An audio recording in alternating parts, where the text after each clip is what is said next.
Get down with D&D. Yeah, you know me. Get down with D&D. Yeah, you know me. Get down with D&D. Yeah, you know me. Who's down with D&D? This whole party. Get down with D&D. Yeah, you know me. Get down with D&D.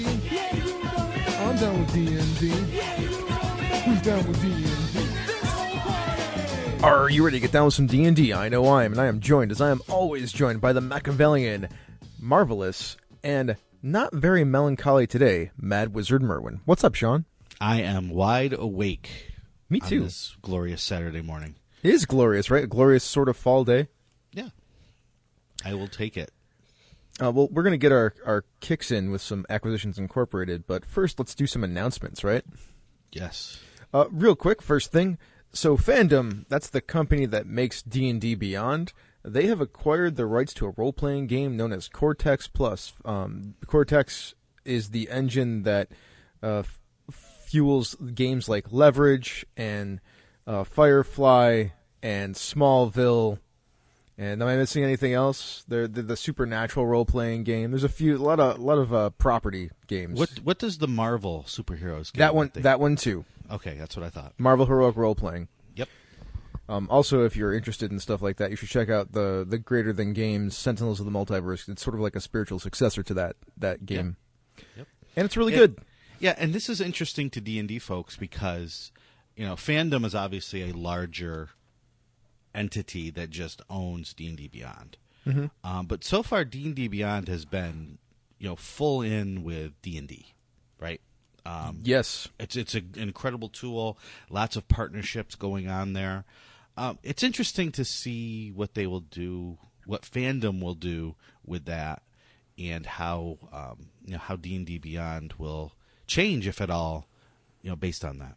Honestly, if I was Fandom, I wouldn't even mess with the D&D Beyond thing, except maybe putting some redirects to a new website that's like Cortex Plus or whatever, like Cortex Beyond or whatever they want to call it. Yeah. Yeah, it's very interesting. Or Beyond Cortex. Yeah. There you go. Yeah. So that's that. And our second thing is we're going to talk about a new Unearthed Arcana article, Eloquent Heroics, which is a new bard and a new paladin subclass. Mm-hmm. Yeah, isn't it great how we've gotten 6 within the last, 2 months? That just means that sometime next year we're getting a new book with player options. You would think that. And I also noted on Twitter yesterday that Wizards hired Dan Dillon a while back. And as soon as they did that, I was waiting for something like this to happen. And I don't know anything about the business there, but I assume what happened was they put Dan on stuff that was, on the front burner right away when he joined. And now they've gotten him doing what they probably hired him to do, which is things like this. Yeah, probably. I would imagine that's what happened. This looks like Dan Dillon design. Yep, I would say so. Which is really good, actually. Yeah, it is. It is really good. I have very few quibbles. We've had very few quibbles with these recent Unearthed Arcana articles. Yep. I think this one will probably be no different. Yeah. So let's talk about it. So the first one is the Bard. It's the College of Eloquence, and this is about an oration bard. We finally can. There's finally oratoriness that is out there. Yes. So that's really what it's all about. It's about speaking. So at 3rd level, you get 2 abilities. You get Universal Speech and Soothing Words. So let's start with Universal Speech. So it requires a bonus action, and then you have to spend a use of your Bardic Inspiration. Then you roll your Inspiration die, and a number of creatures within 60 feet of you can now understand you as long as they speak a language. Yep. What do you think about it? And you have advantage on charisma checks to influence them. Oh, I missed that part. Yep. And I'm cool with that. I think it's nice. I think it's fun, flavorful, balanced. I think it's all those things. The only thing I would do is, I don't know, maybe instead of rolling the die to see how many creatures you can influence, just say you can influence a certain number of creatures or one creature, and then give that bardic die that you roll as a bonus to your charisma checks. Out of curiosity, can I ask why you think that would be a better way to put it together? For me, affecting a number of creatures with a D8 die or a D6 die or whatever die you're rolling is very swingy, and it doesn't make sense to me that you've got 5 creatures in front of you, and it's maybe you could talk to all of them, or maybe you could talk to only one based on this magic. I would rather see it. You can affect a certain number, so you always know what the ability is going to do, but how much you're able to influence them is randomized a bit. If that makes any sense. Yeah, it makes sense. Yeah, I mean it's a fairly. I find that to be a very good argument. And I don't think it's bad the way it is. I don't think it's necessarily even better the way I would do it. Just for me, design wise, if I was playing the character, I would want to be sure that if I'm trying to talk to these 2 creatures, that I can talk to those 2 creatures. If that inspiration die comes up as a 1, then my whole plan is screwed up. Yeah, and it's called universal speech, not random universal speech. Yeah, so it's I love it the way it is. I think it's super keen. I think it's a perfect 3rd level ability, especially for a bard of this ilk. It's just a small thing. Mm-hmm. I mean, I'm with. I actually have no opinion either way. I think it would work both ways just fine. I think I can see the situations. Mm-hmm. In the random rolling of character, like how many people can understand? Because if you have a bunch of people that are like isolated and don't speak your language, and like you roll the die and everyone understands you, is a very different like oh, it speaks our language, weird. Whereas 2, and then it's like magic, so then like you could have those different situations pop up. But from a play point of view, like I'm with you. Like it's good to know kind of what you can do and what you can't do. It's not a big deal. Yeah, it's not a big deal.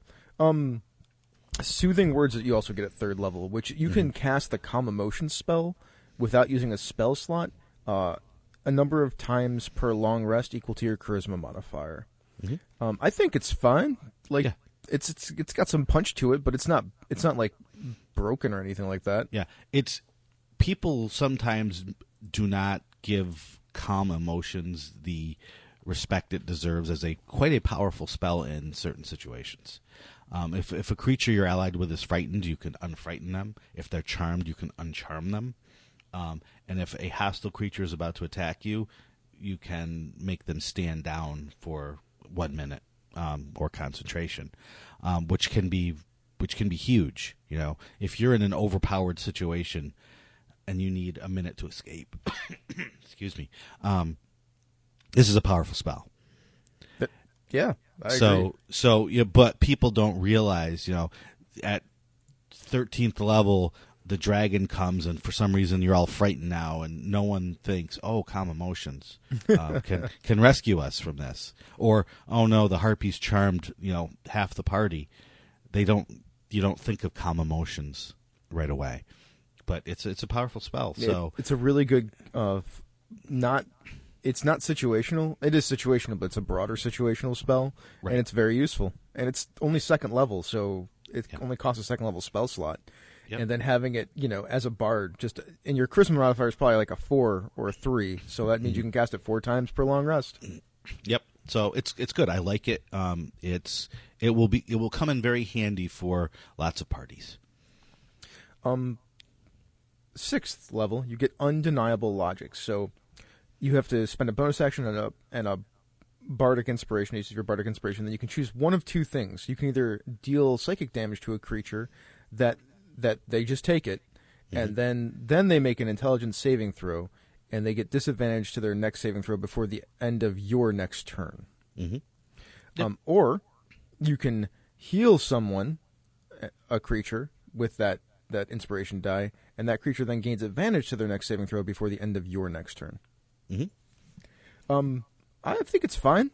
I don't know. Like, it's just a saving throw in a short period of time. Yeah, I think it's perfectly fine. I don't have any qualms with it.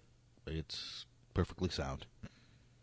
It uses pre-existing mechanics. I mean, we had some quibbles with a ability that messed with saving throws last week. Yeah. Yeah. I mean, with this, it's, you're using your bonus action, you're using a Bardic Inspiration. There's a saving throw before you get the disadvantage on your next saving throw. Mm-hmm. So, there's a lot of steps in between. It's not just, boom, you have disadvantage on your next saving throw. Yeah, steps and resources spent. Yeah. And it also has to be coordinated because it only lasts until the end of your next turn. So it's a limited duration. Yeah, I had a feeling that's how you would feel about it because of all those limiters. Yep. Okay, so then at 14th level, you get Infectious Inspiration. So if a creature adds an inspiration die to an ability check, an attack roll, or a saving throw, our standard D20 rolls, and fails, they get to keep the inspiration die. Mm-hmm. That's part one of it. Yep. The other thing is, if a creature adds an inspiration die to an ability check, attack roll, or saving throw, our standard D20 rolls, and succeeds, then the bard can use their reaction to give inspiration to another creature than itself without spending inspiration. Yep. This reaction ability, you can use it as many times as you have charisma modifier. Like, so if your charisma's +4, then you can use it 4 times per long rest. Yep. I think it's good. Yeah, it's good. It gives, you're not going to run out of inspiration as quickly when you can bounce it from creature to creature, or if their attack roll fails, boom. A lot of the bards that I've seen played are the Valor bards that let you add your die to damage. Mm-hmm. So that doesn't fit anywhere in here. Nope. It's not a success or a failure, right? It's a use. Also, it's also not on an attack roll, an ability check, or a saving throw. Right. So it's just used, and then away it goes. Mm-hmm. So that's fine too. Yeah, it's good. Like the design is solid. It's also, this is one of the reasons why you and I probably think this is Dan Dillon design, because a lot of these things are doing the abilities per date thing, and it looks a little like Pathfinder. Yeah, a little bit. Or like 3rd edition D&D. And Dan was a very exceptional designer there, so it's good to see that some of that design sensibility coming this way. 'Cause it's useful here. It's totally usable here. Yep. It's going to be funny if Dan didn't design these.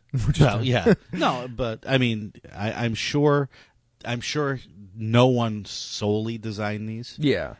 But everything that we've been seeing in these last 3 UA articles, while not perfect, because obviously they need play testing, are really solid. Are really sound. Absolutely. All right, let's talk about the Oath of Heroism. So this is a paladin who embraces their heroic path. Yep. I mean, do paladins not usually embrace their heroic path? I suppose not necessarily, because there's that one that's about vengeance. So yeah, there's the Oathbreaker. There's vengeance. Yeah. So let's talk about the tenets real quick. This is all the good flavor stuff and the stuff that you need to obey so that you don't lose your paladinness. So action over words, do things, don't say things. Challenges are but tests. So when you come up against a challenge, you face it and you figure out how to solve it rather than trying to go around it. Embrace your destiny. So whatever it is you were supposed to do, you should just do it. Like and be that. Like, all right, if we're going to kill the demon lord, let's go kill the demon lord. And hone the body. So you should be a physical specimen of whatever race that you are. Yeah, when I'm hearing this, all I'm thinking is, bro, do you even lift? Hey, they could be runners. That's true. They could be svelte. This is true. Do you even run? Huh? Bro, do you even run? So let's talk about the oath spells. So the oath spells are pretty standard for the most part. There's 2 in there that trigged my I wonder why they're there, so I went and looked them up, which are Enthrall and Compulsion. And then I understood once I looked them up. So Enthrall is about bringing attention to yourself, so that you are the focus of attention and the target. So that's probably why that one's in there. And then Compulsion is about you get to direct people to move in specific ways on your action.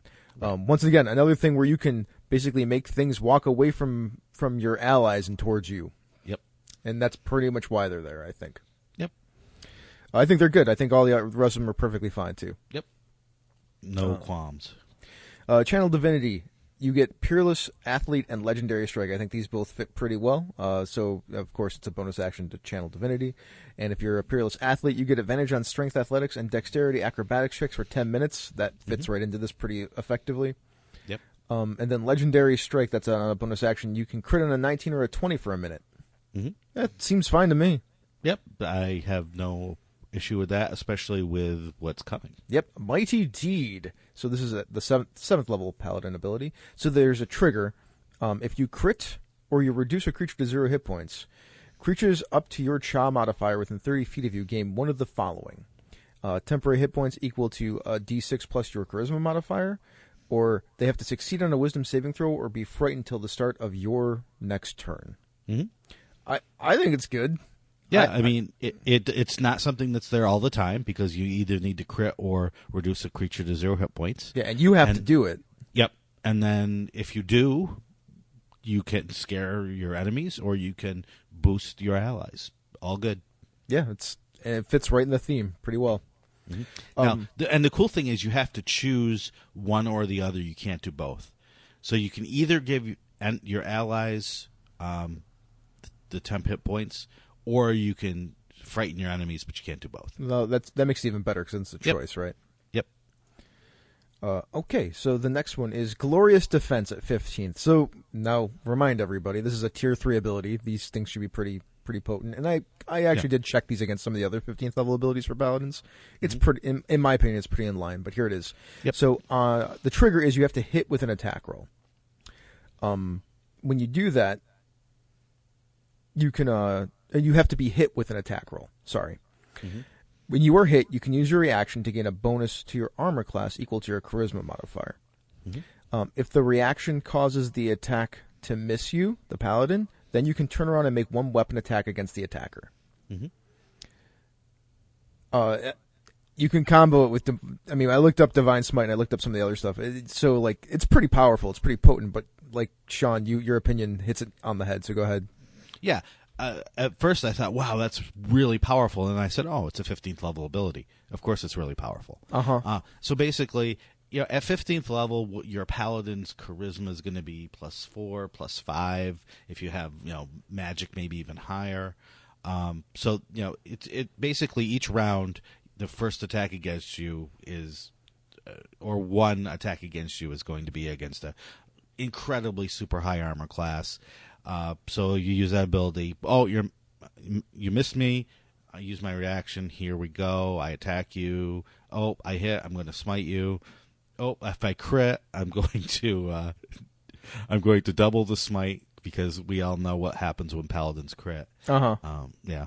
So yeah, it's all good. It's all good. It's solid. It's flavorful. It fits perfectly with the theme that they're going for here, of this super heroic, on a mission, my body is my temple and nothing's going to stop me sort of paladin. So yeah, it's very heroic. Yep. And then the level 20 is Living Myth. So you spend a bonus action and you get a benefit for 10 minutes, and it's once per long rest. And you get to choose one of these, and they are advantage on charisma attack rolls. You can turn a miss into a hit once per turn. You can use a reaction to succeed on a failed saving throw. It's fine. It's advantage on charisma checks. Oh, is it checks? Yeah, not attack rolls. Sorry, okay. Must have missed that one when I wrote it down. Yeah, it's okay. No, at first I was like, oh, cool, and then I just peeked over there. I'm like, well, nope. No, that's totally charisma checks. My fault. Yep.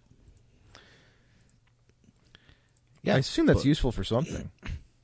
Well, it's if you're trying to talk to the villagers and get them to do something, yes, it's very. At level 20, you're talking to the villagers on an extra plane of existence in space, or there's a meteor hurtling toward this village, right?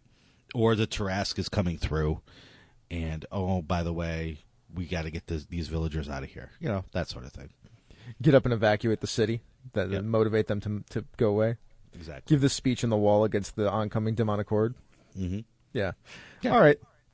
That's that's this one. I have so little problem with most of these, so I mean, I don't really. There's not, as you could hear from our conversation, like it's pretty good. Like this is all good design. We're A-okay. I would play this. I would play this Paladin. And I would play that Bard. I would play the Bard too. That would be a fun Bard to play. All right, let's get on to the main thrust of the show for today, which is it won't be that long. We're just going to talk about the rest of the Acquisitions Incorporated book, which is a little bit about the adventure, which Shawn actually wrote a bunch of it, and the appendix, which is just a bunch of well, we'll get to it in a second. All right, so the first thing in there is it talks a little bit about an AI campaign. It talks about the Orrery of the Wanderer, which is the adventure, which isn't an adventure as much as 6 adventures. Kind of, yeah. Yeah, it's a campaign. Mm-hmm. Like this is like you can get some sessions of play out of this. Like for instance, like I just played my 12th session of my Eberron campaign last night. The characters are only 6th level. They just got the 6th level. This thing's supposed to take characters to 7th. You can probably get like a good. I mean, we only play for about 3 hours, so you could probably get, if you're playing for 4 hours at a time, probably get a good like 7 or 8, 9 sessions out of this thing. Oh yeah, at least. Yeah, we were when we wrote it, we were figuring maybe 2 sessions per chapter, or per session, each session taking you a level. So 6 parts of the adventure. Mm-hmm. Each part probably 2 sessions if you run 3 or 4 hours. Yeah, so there you go. That's like 12 sessions of play right there. Yep, and some people play faster, some people play slower, but in that range. Mm-hmm. Plus any side stuff that you throw in there as game masters, right? Yep, and there's plenty of side stuff that you could do. So the idea behind an AI campaign, which they threw that in there, was like you want it to be unheroic irony. It's like kind of one of the themes, and it's pretty funny right off the bat how that comes into play. What's another thing that is a staple of an AI campaign? For me, an AI campaign swings wildly between comic and tragic, or dramatic, because these characters that have gone into these AI campaigns are both comic and tragic characters, right? They have flaws, heavy flaws that can be played for comedy or played for tragedy, depending on how you want. So, as you read through this adventure, you'll see plenty of times where characters have the ability to get into very funny situations or very terrible situations, depending on how you want to play it. Mm-hmm. You want to keep going talking about it? And so with an AI campaign, what you can do is take a normal campaign where you have character arcs, you have adventure plots, you might have small subplots, and then a larger, overreaching adventure. With an AI campaign, you can insert into that another story of your individual franchise within the corporate structure of Acquisitions Incorporated. Mm-hmm. So it's just one more level that you can draw narrative power from. And if you want to downplay that, and they're just a franchise, and every once in a while they get a little benefit from the home office, or the home office sends them information, you can play that way, right? It can take on the air of just a typical faction would take on in a regular campaign. So, the Harpers help you out, whatever.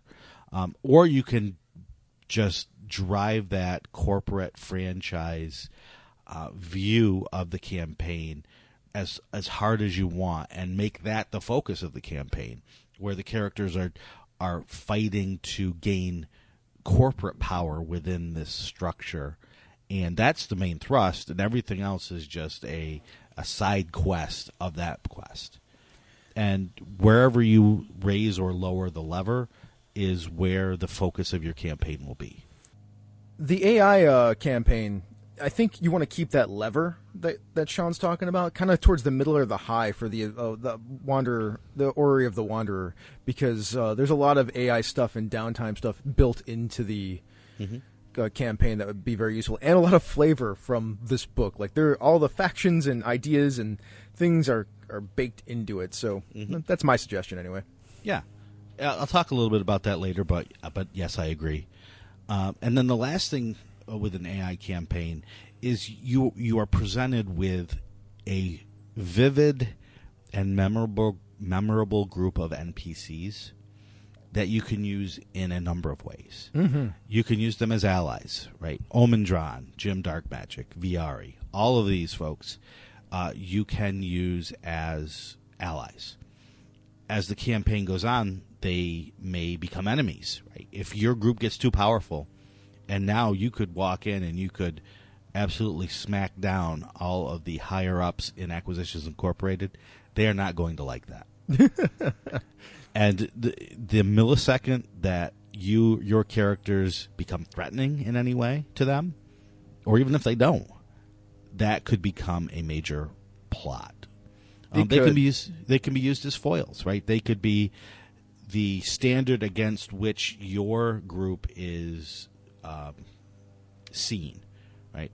You could take fallout from things that they do, or vice versa. They could gain power from things that you do, or they could have fallout from things you do. So there's that interplay. And most likely all the above, right? You're going to use them as allies, enemies, foils, in any way that you can to enhance the story that you want to tell with your players. Yeah, it makes perfect sense to me. Like, that's how I would do it. In fact, the adventure is built that way. Right. So we don't want to spoil the adventure. Nope. So we're not going to have any spoilers. We will, just in the next couple of minutes, talk about very high-level things with the adventure. But we're not going to spoil anything, so you can continue listening unless you want to know absolutely nothing about the adventure. Mm-hmm. So the adventure rolls out in 6 chapters. The first chapter, you should be level 1. Second chapter, level 2, and so on, all the way up through level 6. So at the end of the 6th chapter, you should be fully at level 7 and ready to get on with your adventuring career, wherever that may take you. The action of the entire adventure revolves around a powerful artifact called the Orrery of the Wanderer.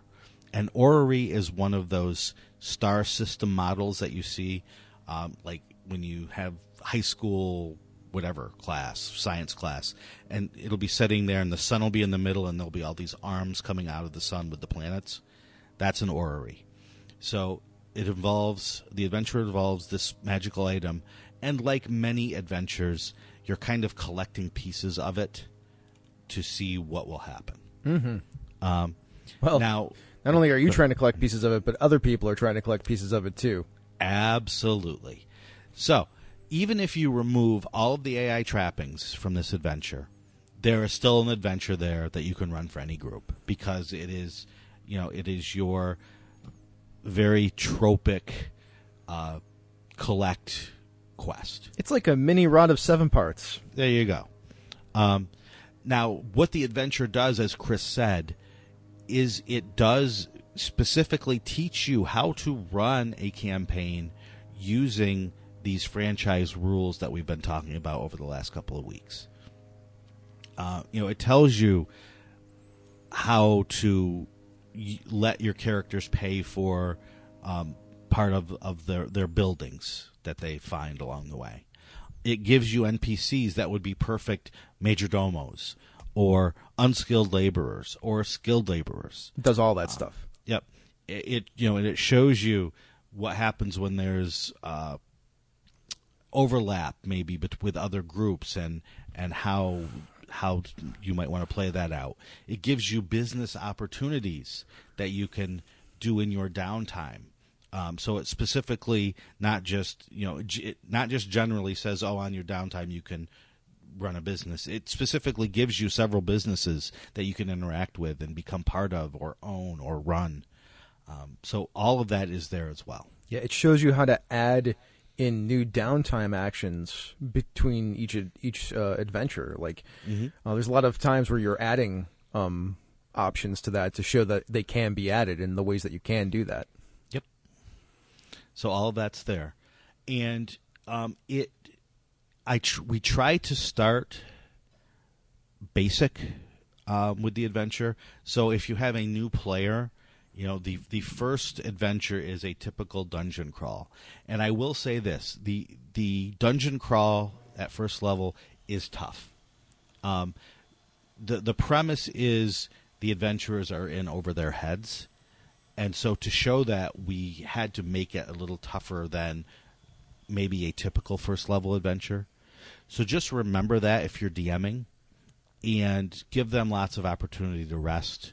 Cut them a break every now and then, maybe, to show that even though they are in over their heads, they are they're a special group, and they may come out of it, because of lunacy, rather than die from it.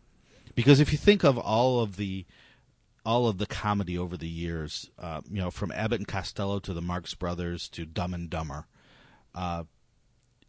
the protagonists in those comedic stories, they succeed against all odds, not because they're smart, but because they're dumb. Right? That's true. Right? And so if you're going to run a comedic campaign, you have to accept that premise and cut breaks where people do silly things. Well, maybe not just cut breaks, but also provide some amount of reward for them being that way. Exactly. So even though they might do the non-optimal thing, for some reason, through luck, through circumstance, that non-optimal thing is exactly what needed to be done to solve the problem. It's true. And so if you can do that, then you're embracing the spirit of Acquisitions Incorporated or any comedic narrative. Yeah, absolutely. So there you go. So just to not really spoil anything, but to sort of put it out there, we talked about the orrery. Also, this adventure, not that you can't reskin it in some ways, but it will put you up against a lot of the classic AI organizations and put you in contact with a lot of the classic AI characters. It's all done on purpose that way. Yep, for sure. That's pretty much the rest of that. That's the adventure. Then the rest of the book is a bunch of appendices. Yep, you get Appendix A, which is the Acquisitions Incorporated stat blocks. So if you want to know what level and what abilities, Omen Drawn, Jim Darkmagic, Viari, Morgaine, Flabbergast, all the members of the C team, all the members of the B team, and the members of House Drawn have, they are right there for you to use. Absolutely, they're right there. And then after that, there's some stuff about there's some stuff about monsters, a bunch of the monsters. There's some vehicles, things like that. There's an appendix for the orrery and its components. By the way, I like the orrery because, just I guess one minor spoiler, it does something. It has a major detriment, but that is left up to the game master to customize. Mm-hmm. So they can like any artifact would have. Mm-hmm. It's not all glorious. No, it's not glorious at all. In fact, it was terrible for some people. Mm-hmm. Yep. And that's it. That's the book, right? There is an appendix with trinkets. Oh yeah. If you want 100 different trinkets that are a little different than some of the trinkets that you might find in other books, such as a non-functional immovable rod, yeah. Does it actually? Is it non-functional where it just stays in one place constantly forever? Or it's up to you. It's up to you. I feel the first time you turn it on, it never goes anywhere again after that. Right. You hold it where you want it, you click the button, and it just falls to the ground. Oh, that's funny, too. Yep. Oh, man. So bad. So bad. So there you go. There we go. That is the entire book that we have covered. I guess we should move on to the end of our show, then. Okay. All right. Well, thank you, everyone, so much for listening. I also like to thank some patrons. Eileen Barnes, Andrew Dacey, Andy Olson, Brian Kurtz, Christopher Gray, Craig Just Craig, Donnie Harville, Eric Bonts, GM Dramander, Jared Rasher, Jesse Edmonds, Jim Likes Games, John C. LeMay, and John Carney, which I would like to say special thanks to John because he gifted me a digital copy of Descent into Avernus on D&D Beyond, so I have that now, which is very exciting. I can't wait to start reading it. Very nice. Thank you, Evil John. Yeah, thank you so much. Not so evil. Not so evil, John. Yeah, right. Speaking of patrons, if you'd like to be a patron of Down with D&D, you can click on the link to our Patreon page on the website, and for $2 a month, you can get yourself a shout-out. or for $4 a month, you not only get that shout out, you also get to see our very explicit pre-production show notes where we take all our wisdom from. And you also get access to our Misdirected Mark Slack room where you can chat with us whenever you want. 'Tis true. 'Tis true. If you can't help us with a few bucks, then you can help us out by giving us shout-outs on social media or podcast reviews on like Apple Podcasts or the podcaster of your choice. Yep, those help us, especially Apple Podcasts, because even if you don't use Apple Podcasts, other podcatchers often use Apple Podcasts for their reviews. So we appreciate getting a great shout-out anywhere. Hey, Sean, where can we find you on the internet? You can find me on Twitter at Sean Merwin, or to our almost new, still got that new forum smell, forums at forums.misdirectedmark.com. Sean, how about you, Chris? What do forums smell like when they're new? Oh, they smell like victory, Chris. Oh, they smell like victory. Very good. Well, you can catch me at The Light 101 on Twitter. You can catch the network and all the other shows, including Down with D&D, at Misdirected Mark on Twitter, or you can just go to the website and leave a comment. We've gotten a bunch of them there. In fact, next episode I'll probably be collecting some of those. But you can also catch other great shows, such as Pandas Talking Games. That's where Phil and Senda, the pandas, they answer your questions about role-playing games from the perspective of normally one-shots and campaigns, but they will do alternative perspectives now and again and talk about game design and a bunch of other stuff. And it's always very silly. Mm-hmm. Down with D&D is a Misdirected Mark production, the media arm of Encoded Designs. So, Sean, what are we going to do now? We're going to go kill some Dran Enterprise goons. Nice. Get down with D&D. Yeah, you know me. Get down with D&D. Yeah, you know me. Get down with D&D. Yeah, you know me. Who's down with D&D? This whole party. You down with D&D? Yeah, you know me. You down with D&D? Yeah, you know me. I'm down with D&D. Yeah, you know me. Who's down with D&D?